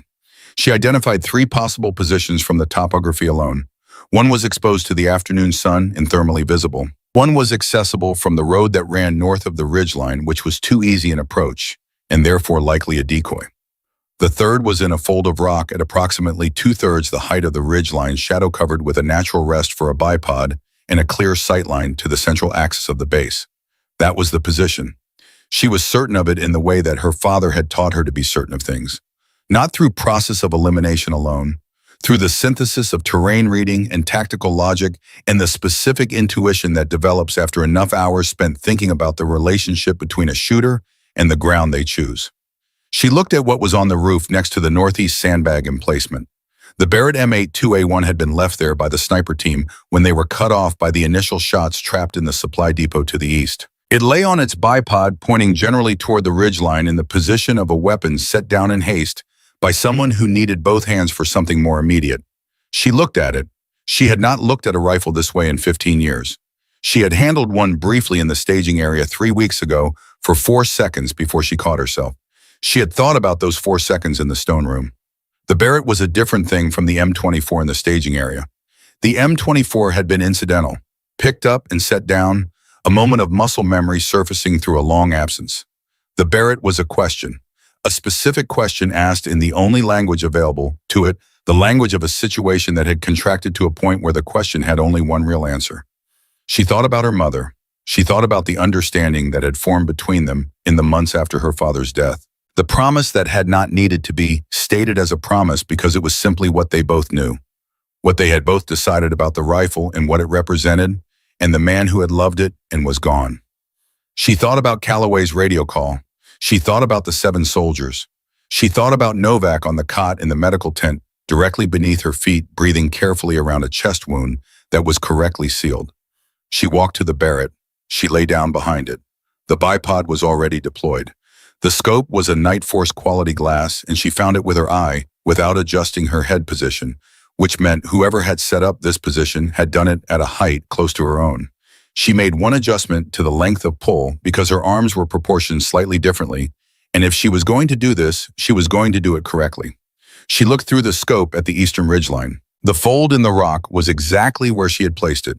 She assessed the conditions. Wind from the west at approximately 14 knots. She could read it in the movement of a piece of fabric caught on the perimeter wire at the base's eastern edge, the specific angle and frequency of its movement, describing the wind's direction and rough velocity. Temperature was 7 degrees Celsius. Altitude at this location approximately 2,200 meters above sea level, which meant air density was lower than at sea level, which meant the round would travel faster and drop less than sea level ballistics tables would indicate. Her father had spent an entire afternoon on this when she was 10. The way altitude changes everything. The way a shooter who has learned at sea level must recalibrate at elevation, the same principles and different execution. She had thought the difference could not be that significant. He had made her calculate it by hand. She had never argued about it again. 900 meters. Wind 14 knots from the west, pushing the round left and slightly down over its flight path. Altitude compensation requiring an adjustment upward from the sea level drop chart.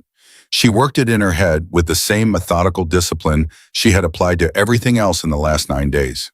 She found the hold point. She breathed. 4 seconds in, 7 hold. She felt her heart beat, felt the pause between beats. Her father's voice very clear from a ridge in Colorado when she was 9 years old. In the pause. She squeezed. The Barrett fired with a sound and a recoil that exist on a different scale from other rifles.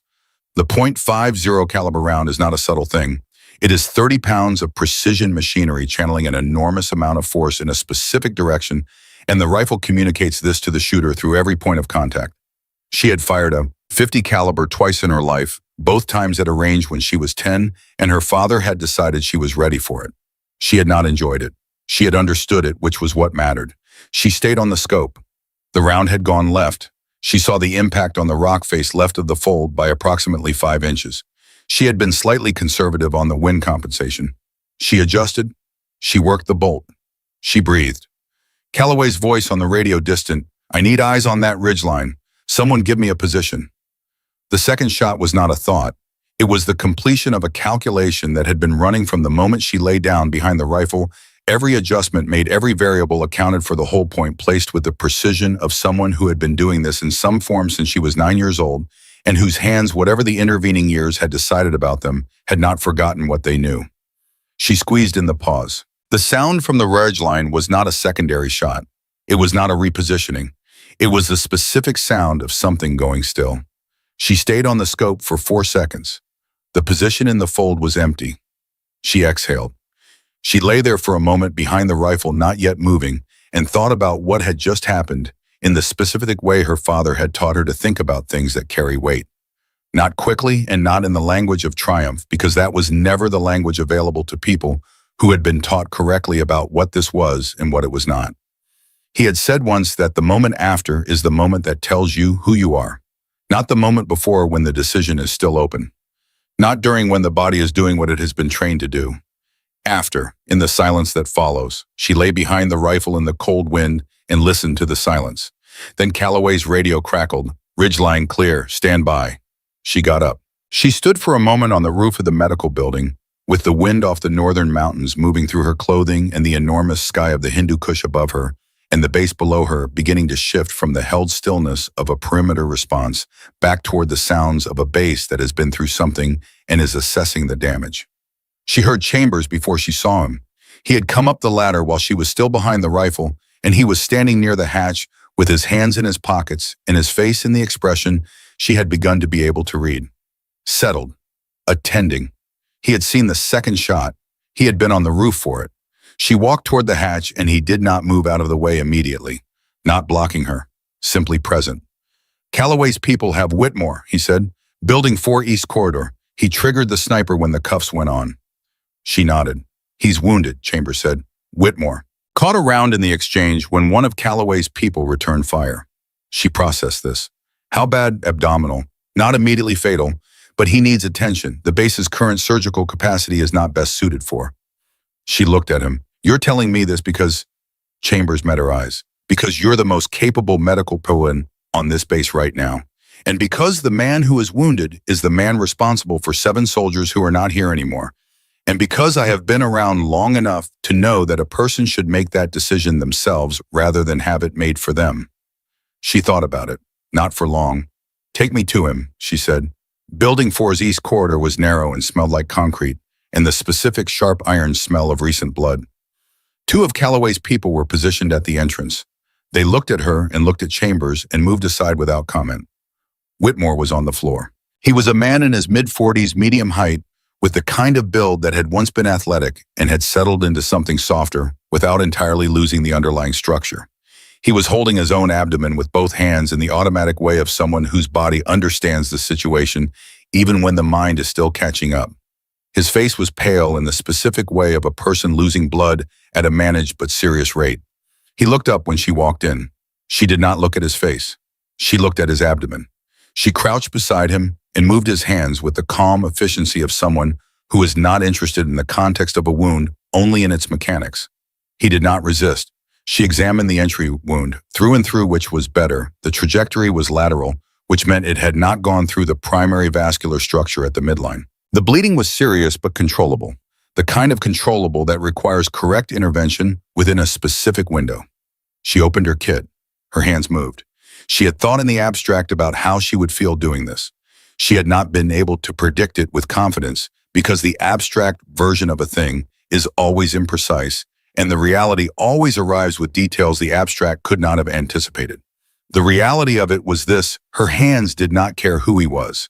That was what her training had given her, and her father's teaching had given her before the training, the specific discipline of a person who has decided that the person in front of them is a medical problem before they are anything else, and that the medical problem is the only thing she has jurisdiction over right now.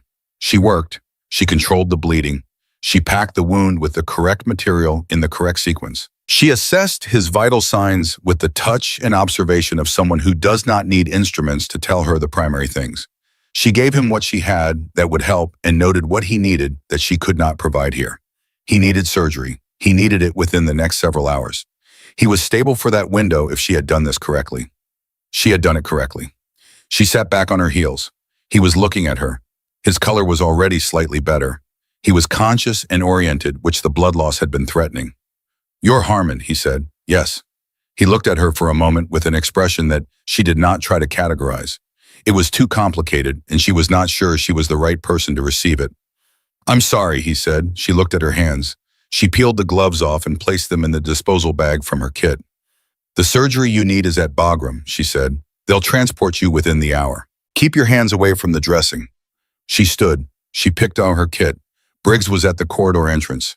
He had arrived while she was working, and he was looking at her in a way she registered first as unfamiliar, before she identified what it was. She had not seen that expression on Briggs's face before. In 3 weeks and 9 days, in the full arc of everything that had happened between then and now, she had seen Briggs skeptical and dismissive, and quietly recalculating, and briefly struck on the aircraft into something that might eventually become respect. This was different from all of those. He was looking at her the way that people sometimes look at things that have rearranged their understanding of the world, and the rearrangement is recent enough that you can still see the process happening. He said nothing. She walked toward the corridor entrance. As she passed him, he stepped aside in the way people make room for things they have recognized. She walked past him into the corridor. Behind her, she heard Briggs say quietly to no one specific, "Same hands." She kept walking. Calloway found her at the water point at the base's western edge, where she had gone because she needed a moment that was not inside a building or on a roof or in a corridor. The western edge of the base had the clearest view of the mountains in the direction where the light was best in the late afternoon. He stood next to her. They looked at the mountains. He said, "Whitmore is talking." She had expected this. "The insider contact started 18 months ago," Calloway said. "The approach came through a financial channel, his wife's medical bills, the kind of debt that changes a person's calculation." She said nothing. "He says he never thought it would get people killed. He thought it was location data, routes, that they'd avoid contact." Her left side registered its familiar objection with every inhale. She let it. "Routes are what makes contact happen," she said. "I know." "He didn't know that." Calloway was quiet. "Or he chose not to know it," she said, "which is a different thing but arrives at the same place." Calloway nodded once. "The 8-day timeline," she said. "The rotation starting in 8 days." "We've looked at it," Calloway said. "The patrol scheduled for that rotation." He paused. "Your team was on it. Full recon team 4. She absorbed this. The capture had not been opportunistic. The ambush had not been primarily about interdicting a routine recon mission. It had been about removing the medical support from a team before a larger operation planned for 8 days out. Remove the medic, reduce the team's survivability in a sustained engagement, then conduct the larger ambush against a degraded force. She had been the first move in a sequence. "The patrol has been canceled," Calloway said. "And the sequence is broken," she said, "because you didn't talk." She looked at the mountains. She thought about 9 days in a stone room, and a chair with marks on its inner surface, and a piece of metal smaller than a thumbnail, and the specific discipline of a person who has decided that the feeling is not the point. "My father used to say that the most important thing you do is sometimes the thing nobody sees," she said. Calloway looked at her. "He was right," he said. They stood for a moment longer in the late afternoon light that was doing complicated things to the surface of the mountains, finding angles and colors that the midday sun is too direct to reveal.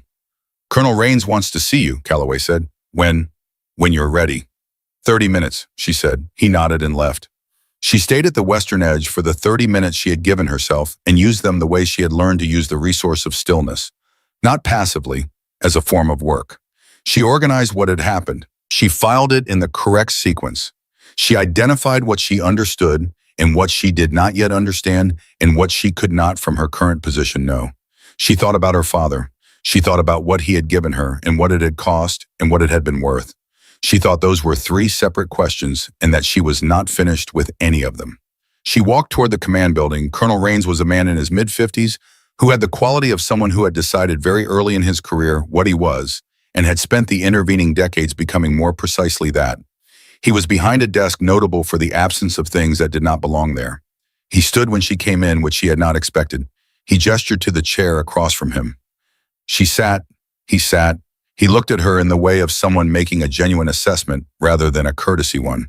"The information you collected during your captivity," he said, "has given us the clearest picture we have had of the logistics and personnel structure of the network that has been operating in this corridor for the past 14 months.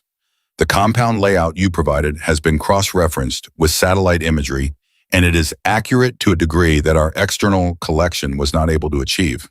He paused. "The insider information cross-referenced with Whitmore's statement identifies a contact chain that extends beyond this installation. We are in the process of mapping it." She waited. "The sniper engagement this afternoon," he said. She said nothing.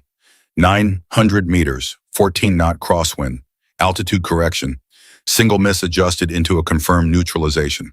He let that sit for a moment. "Our sniper team, which was unavailable, would have made that shot.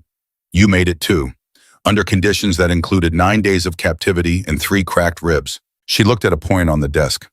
"My father taught me," she said. "Gunnery Sergeant Dale Harmon," Rains said. "Marine Scout Sniper, Kunar Province, 2009. "Yes, sir." Rains was quiet for a moment. "I knew of him," he said. "Not personally, by reputation. His reputation was of a particular kind, the kind where people who know what they are looking at understand immediately what they are looking at." She said nothing. "What you have done here," Rains said, "across the full scope of it, the captivity, the collection, the medical work on the aircraft, and in Building 4, the sniper engagement is the kind of performance that does not fit cleanly into the existing categories we use to describe things. It requires a different category. He looked at her steadily. I am not a man who says things I do not mean. So when I tell you that I have not seen anything like this in anyone, you should understand that I mean it precisely.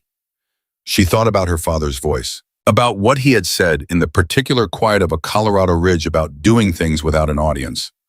My father told me, she said, that the right thing and the visible thing are usually separate, that the work matters. The recognition of the work is secondary. Rains looked at her for a moment. He raised you correctly, he said. Then something crossed his face that was not official. It was the expression of a man who is also simply a person, and the person has something to say that the official is not going to stop him from saying. He would be proud, he said. That is not a military assessment. That is just true. She held that. Ihazayamba. She held it the way you hold things that are too large for the moment you are currently in with the intention of returning to them when the moment is different. Thank you, sir, she said.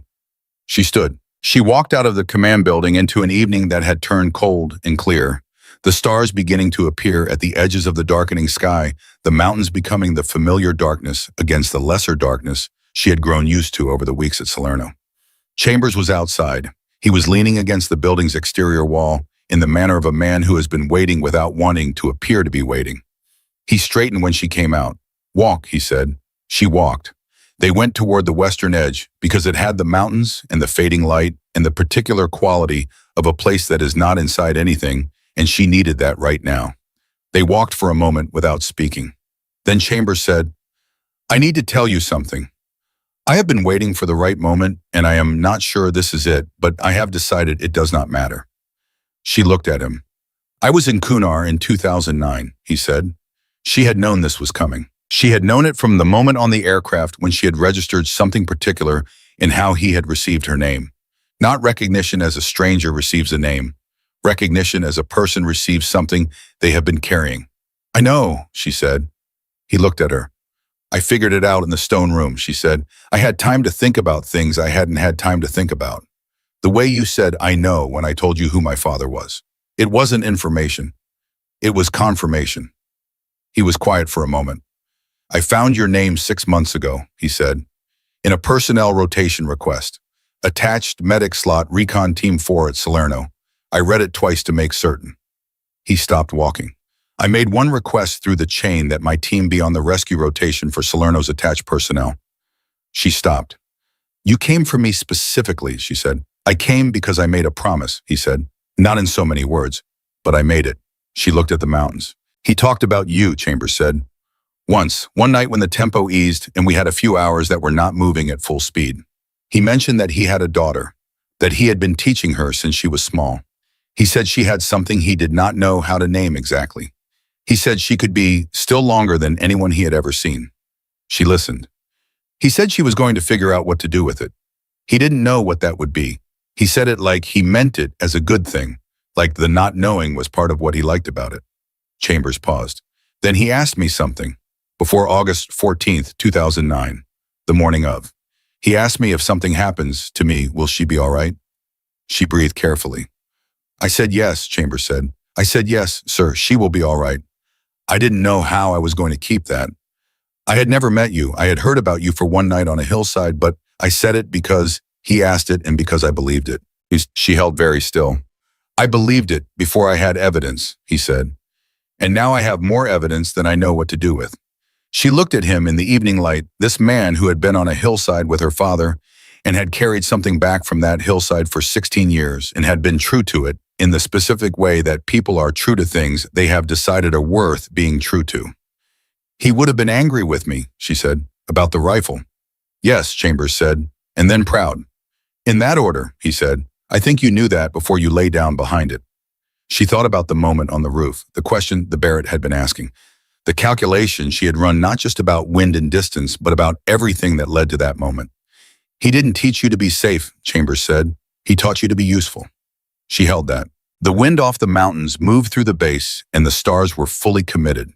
Now the sky, having made its decision about the evening and the darkness, had the clarity that comes only at altitude on a cold night when there is nothing between you and the rest of the universe. Thank you, she said, for saying yes in 2009. Chambers nodded once. They stood for a moment longer. Then the bass's sounds reclaimed them. Sounds of a place that had been through something and was not finished processing it, and they walked back toward those sounds, because the next necessary thing was also their business. She found Calloway before she went to sleep. He was in the Tactical Operations Center doing what Calloway did at the end of a day that had been full of what this day had been full of, which was the paperwork of aftermath. After action, casualty reports, communication with higher. The administrative weight of events that have to be recorded because recording is how the institution learns or is supposed to learn from what has happened. She sat across from him. The patrol, she said, the one that was planned, Recon Team 4 in 8 days. Yes.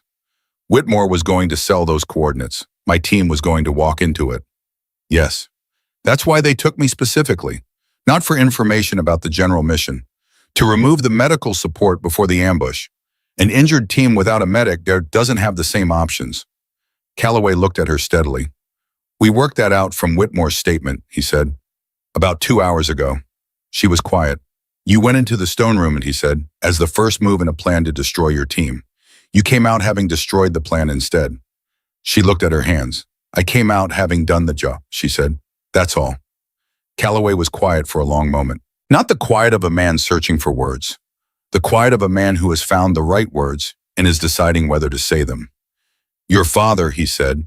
I read his service record after we pulled your file before the exfil. 22 years, 3 theaters, awards he would have had to be talked into accepting. He paused. The kind of service that doesn't make the news because the people who do it prefer it that way. She said nothing. You're going to be fine, he said. It was not a compliment. It was an assessment delivered with the flat confidence of a man who has been evaluating people for a long time. Whatever comes next. She stood. Get some rest, Calloway, she said. She walked out and found her billet and lay down and stared at the canvas ceiling for a long time. She thought about her father. She thought about the specific weight of 15 years without a rifle, which was also 15 years of honoring something she had decided at 11 years old because grief had needed a shape, and that was the shape it took. She thought about whether the weight had been worth carrying and decided that was the wrong question. The weight had been the right weight for the right years, and now something had shifted, and the weight was different, and she would have to decide what to do with the difference. She thought about Chambers saying the gift is what you become. She thought about 16 students in a classroom somewhere in a future she had not yet arrived at. She thought about her father's hands on her 9-year-old shoulders adjusting the stock position without impatience, without commentary, with the attention of someone who considers small adjustments worth making correctly. She thought about all of this until the exhaustion that had been waiting patiently for her to be done took her and she was gone. Epilogue, 6 months later. Fort Bragg looked like North Carolina in the spring, which is a particular and specific beauty that belongs to flatland after altitude. The way the sky widens when the mountains are not there to narrow it, and everything takes on a kind of horizontal generosity that mountain landscapes do not permit. The classroom was in a building that smelled like floor wax and coffee and the particular institutional neutrality of a space designed for learning. 16 chairs arranged in the semicircle that works best for the kind of instruction that requires the instructor to see all the faces and all the faces to see each other. Sloane stood at the front of the room. She had put on 7 pounds since Salerno, not a number she tracked precisely, but one the doctor had mentioned with satisfaction at her last evaluation, and she had noted it as relevant information the way she noted all relevant information. The shadows under her eyes that had been there for the better part of 2 years had mostly resolved. The ribs had healed cleanly. The right eye was fully functional. She was by every measure the military applied fit for duty and then some. She looked at the 16 people in the semicircle. They were a mix. Some were corpsmen, some were Special Forces medics with 18D designations. 2 were from the medical officer track, younger than the others, coming to this from a direction that gave them theoretical depth and a practical gap the course was designed to address. Tate was in the 3rd chair from the left. His shoulder was fully restored, and his expression carried the specific quality of someone who has decided that the person at the front of the room has something worth having and he intends to pay attention. He had requested a transfer to the course as a student. The chain of command had approved it without difficulty. Novak was in the 4th chair from the right. He had requested observer status, which had also been approved. His chest had healed cleanly. He walked with the slightly deliberate quality of someone who has been reminded recently that walking is a thing to be grateful for. And he sat in the classroom with the attention of a man who intends not to need what she is teaching and intends equally to know it anyway. She had not expected him to come. She was glad he had. Behind her on the board in her handwriting, heal when you can, fight when you must. She had not put it there for effect. She had put it there because it was the organizing principle of what the next 6 weeks would cover, and organizing principles deserve to be visible. The curriculum had taken 4 months to develop. She had worked on it with Chambers, who had a way of asking questions about methodology that improved everything she was thinking, without replacing it, and with a training coordinator at SOCOM who had told her in their first meeting that the concept of fully integrated combat medicine had been discussed for years and had lacked a practitioner who had both the operational experience and the pedagogical clarity to structure it as a course. She had not described her operational experience at that meeting in any detail. The coordinator had apparently read the file. The ripple effects had begun before the course was even finalized. The VA had contacted SOCOM 3 weeks after the curriculum was submitted, requesting to review the framework for potential adaptation into training programs across 3 states. A phrase had begun appearing in after-action reports from units in the region that had been briefed on the course's development. 4 words that a sergeant had apparently said in a debrief and that had since taken on a life of their own. Drag them out alive. She had not invented that phrase. She had never said it. It had emerged from the idea, which was a different thing, and the idea had emerged from 9 days in a stone room, which was a different thing still. She thought about how things travel the long distance between origin and arrival, and how the origin is usually invisible by the time the thing itself becomes visible. She stood at the front of the room and looked at 16 people who were going to leave in 6 weeks able to do something they could not do when they arrived. "My name is Harmon," she said. "For the next 6 weeks, I am going to teach you how to keep someone alive while people are trying to kill you, and how to address the people trying to kill you without stopping keeping someone alive. These are not separate skills with a transition point between them. They are a single integrated function. By the time we are done, your hands will understand that." She paused. "Questions before we start?" One of the medical officers raised a hand. He was 26, which she noticed because it was her age, and he had the expression of someone who had done well in school and was accustomed to the world confirming this. "Can you tell us about your operational background?" he said. She looked at him. "No," she said, "but in 6 weeks you will understand what it produced. That is more useful." He lowered his hand. Tate in the 3rd chair did not raise his hand. He was watching her with the full allocation of his attention in a way that she recognized. He had started watching her this way somewhere around the 7th day at Salerno, the day she had caught his infection, before it became something that would have put him on the ground in a hostile valley 8 hours from medical support. She began. That evening, she called home. The phone rang 3 times, which was normal because her mother moved through the house at a pace that was her own and had always been her own and was not altered by the urgency of anyone waiting on the other end of a telephone. "Sloan," her mother said. "Hi, Mom." The sound of the kitchen in Colorado came through the line, the specific acoustic quality of that room, the window above the sink that looked out toward the foothills. She had grown up in that kitchen. She had been told things in that kitchen and had understood things in that kitchen and had made in a conversation that was not quite a conversation, the decision about the rifle when she was 11 years old. "How are you feeling?" her mother said. "Good," Sloan said. "Better." "You sound better."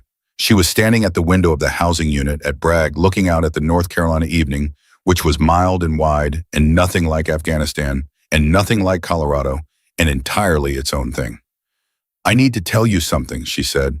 Her mother waited. "I picked up a rifle," she said. "In Afghanistan, in the field, I used it." The silence on the line had a specific texture. Not absence, the presence of someone who is listening carefully and thinking carefully before they speak. "Were you hurt?" her mother said. "Cracked ribs, some other things, all healed. And the people you were with, alive," she said, "because of the rifle partly." Another silence. "Your father," her mother said, "had a thing he used to say. Do you remember about the gift?" Sloan thought about it. She thought about the specific weight of a rifle in her hands at 9 years old, the stock too long for her shoulder, and her father adjusting the position without comment, without impatience, with the particular attention of someone who considers small adjustments worth making correctly. "The gift is not the rifle," she said slowly. "The gift is what you become through the work of learning it." Yes, her mother said. He said the rifle is just the instrument. Yes, Sloane breathed. He meant, her mother said, that the gift was always yours. He wasn't giving you the rifle. He was giving you what you learned about yourself while you were learning to use it. The patience, the stillness, the discipline of a person who can hold a position longer than the conditions require because they have decided the work matters more than the discomfort. She stood at the window.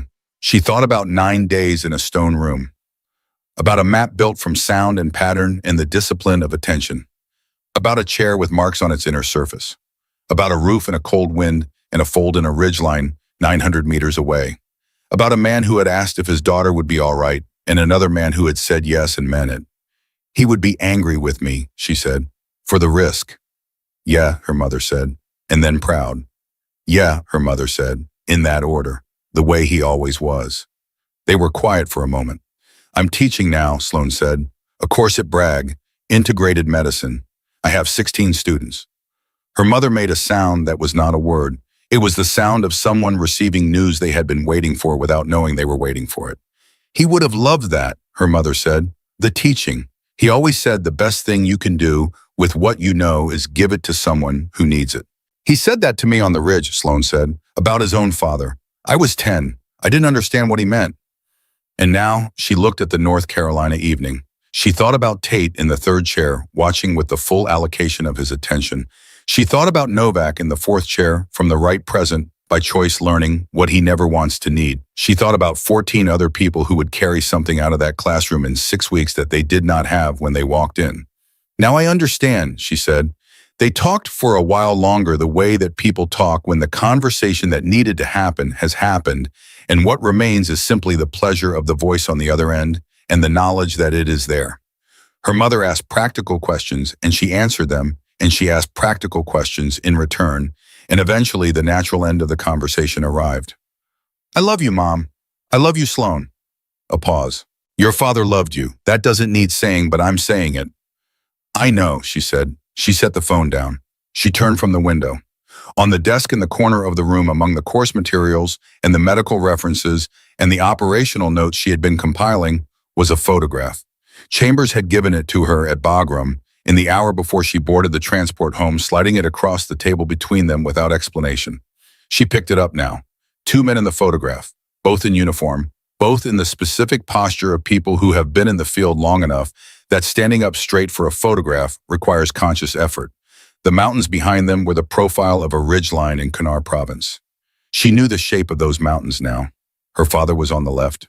Chambers was on the right. Both younger. Her father perhaps 35, which would have been an earlier deployment before 2009. Chambers maybe early 30s. Squinting against the light she recognized as the specific quality of high-altitude morning sun. She turned the photograph over. The handwriting on the back was her father's. She had not read it clearly at Bagram because there had been too much happening and because she had not been ready. She had put it away and carried it and set it on the desk and looked at it sometimes without reading it. She read it now. Take care of her when I can't. She's going to do things I never imagined. Make sure she knows it's allowed.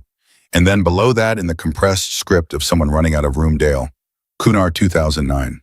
She held the photograph. She held it until the specific weight of it had distributed itself through her, not becoming lighter, becoming integrated the way things become integrated when you have held them long enough to stop resisting the weight and simply carry it. She set it back on the desk. She looked at it for a moment. Then she sat down and opened the curriculum notes for the next day's session because there was work to do and 16 people in 16 chairs who were going to need what she had to give them. And her father had always said the work mattered more than the moment after it. She worked until late. In the morning, she came in before any of her students and wrote on the board beneath the line that was already there. Beneath heal when you can, fight when you must, she wrote, the gift is not the instrument. The gift is what you become. And below that, smaller in the handwriting she had inherited from a man on a ridge above a valley in Colorado DH. She stood back and looked at it. Then the door opened, and Tate was the first one, in which did not surprise her because Tate had been early every day of the first week, and she had noted it as a form of communication she understood and respected. He looked at what she had written on the board. He looked at the initials. He did not ask about them. He found his chair and sat down and oriented himself toward the front of the room and waited. Novak came in second. He moved to his chair with the deliberate quality of a man who is grateful for movement and has decided to be deliberate about it. He looked at the board. He looked at her. He nodded once the way people nod when they have understood something that did not require words. More students arrived. The room filled. At 800 hours, she looked at 16 people who were ready to learn something that mattered in a room that smelled like floor wax and coffee and the mild North Carolina morning coming through the windows. She thought about a stone room with no windows. She thought about what had been built in that room in the dark with bound hands and a piece of metal smaller than a thumbnail, in the specific discipline of a person who has decided that the feeling is not the point. She thought about what her father had given her and what she was now giving forward, the long chain of it, each link made from work and patience, and the decision of someone who has been taught that you can't hear anything if you're talking, so you listen first and you listen well and you act from what you hear rather than from what you wish were true. She looked at her students. She thought about a quiet man on a ridge who had adjusted the stock position without impatience and given her 2 years of mornings and a set of tools she had spent 15 years deciding she did not need and 9 days discovering she had never set down. She thought about what it means to carry something that long and still have it intact when you open your hands. She thought about what it means to give it to someone who needs it. She looked at Tate and Novak and 14 others who had come to this room because they had decided that knowing how to use both hands was worth the work of learning. She looked at the board. The gift is what you become. Let's start, she said. Her hands were steady. They had been steady for a very long time. That was the gift. It had always been the gift. She understood that now in a way she had not understood it when it was given, which is how the best gifts work. They travel forward in time. They arrive at their full meaning only when the person carrying them has lived enough to receive them properly. Dale Harmon had known his daughter would live enough. He had said so in the specific way that a man says things he cannot verify but knows to be true on a hillside in Kunar in August of 2009 to a man who had promised to remember it. The man had remembered. The daughter had lived. And now in a classroom at Fort Bragg on a spring morning with the North Carolina sky wide and generous outside the windows, 16 people leaned slightly forward in their chairs and listened. Because she was talking now. And when Sloan Harmon talked, it was worth listening to.